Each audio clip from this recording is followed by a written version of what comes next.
Muy bien, vamos a analizar el tema. Nos acompaña Zairena Barbosa, nuestra colega venezolana, encargada de la producción de Actualidad Radio. Bienvenida, muy buenas noches. Un placer tenerla por aquí. El señor Huberto Mario trabajó en la Embajada de Cuba en Venezuela y conoce personalmente al señor Raciel García Ceballos. Bienvenido, señor. Buenas noches. Gracias, Pedro. Empiezo con el caballero en este caso por esa circunstancia de que lo conoce. ¿Qué nos puede decir de él?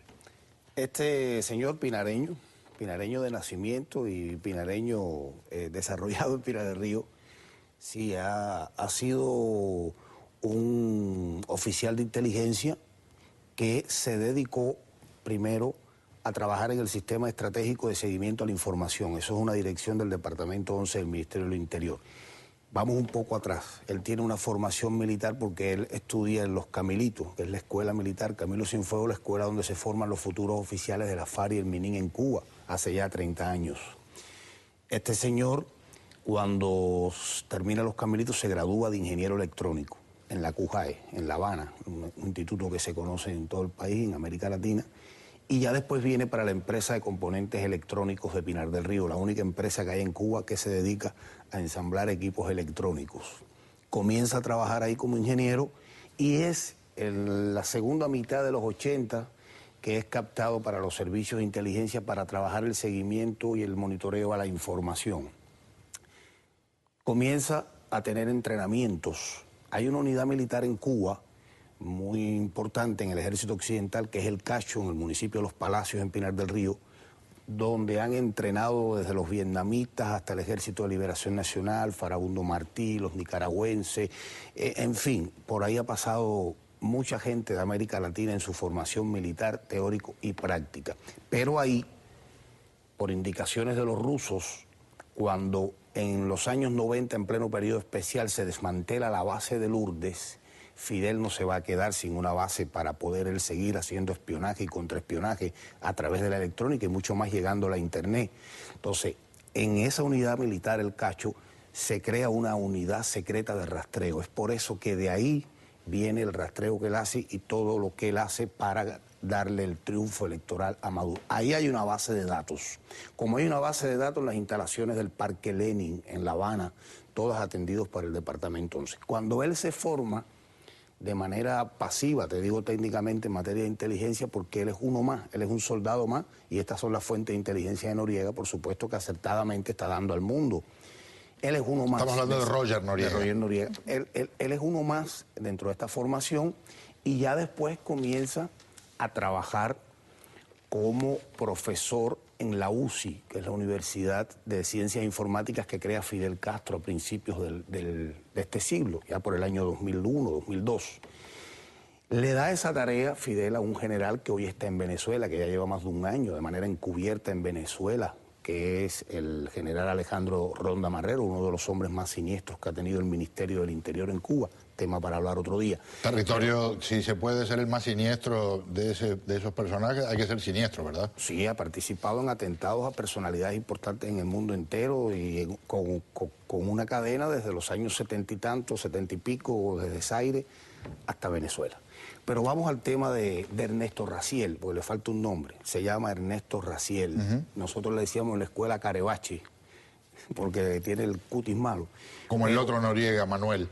Pero este señor es el agente segundo de nombre, es el agente segundo.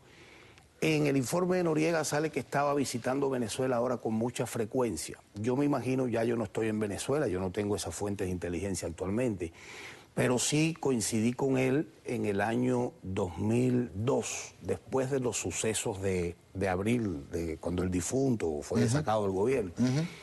Porque vamos a poner esto en perspectiva. No tengo tanto tiempo. Se crean las misiones, hay más de 30 misiones creadas en Venezuela. Esa es la cobertura para que la inteligencia cubana se apodere de todo el trabajo de espionaje en ese país. Él forma parte de eso. Él es de los oficiales que está en el Hotel Tamanaco. Ella sabe cuál es ese hotel que Chávez se lo regaló a Fidel. Ahí estuvimos muchos agentes de inteligencia hasta que después fuimos para cada uno de los lugares donde íbamos a vivir y a trabajar. Él está ahí, yo coincido con él ahí. Hola, ¿qué tal? ¿Cómo estás, Ernesto? Yo lo llamo por Ernesto, porque para mí él se llama Ernesto Raciel, pero yo le digo Ernesto. Y después coincido varias veces en viajes de regreso, pero yo no sabía que estaba yendo ahora y viniendo con frecuencia. Cuando aquello estaba permanente en la base de datos que hay en la Orchila, que la dirige Ramiro Valdés. ¿Qué me dices, Irene? Que está... Completamente cierto lo que él dice. El proceso del secuestro de la información de los venezolanos, que no se ha utilizado solamente en esta pasada reciente elección, el 14 de abril, tiene muchísimo más antecedente a lo que nosotros conocemos. Por lo menos fue puesto en práctica de manera efectiva en las elecciones que se hicieron de la Asamblea Nacional en el 2010.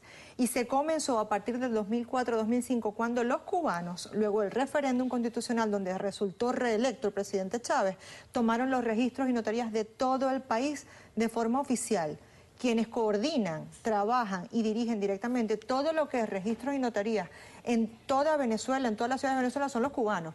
Ellos a partir de ahí comienzan a crear la base de datos que ellos van alimentando han ido alimentando poco a poco, y a lo largo de todas las elecciones que se han presentado, porque acuérdate que el gobierno, el chavismo tiene 14 años, pero ha habido 19 elecciones en 14 años en Venezuela. Si eso no es un país democrático, tú me dirás, pero 19 elecciones en 14 años, ellos han tenido la oportunidad exitosa, 100% exitoso el 2010.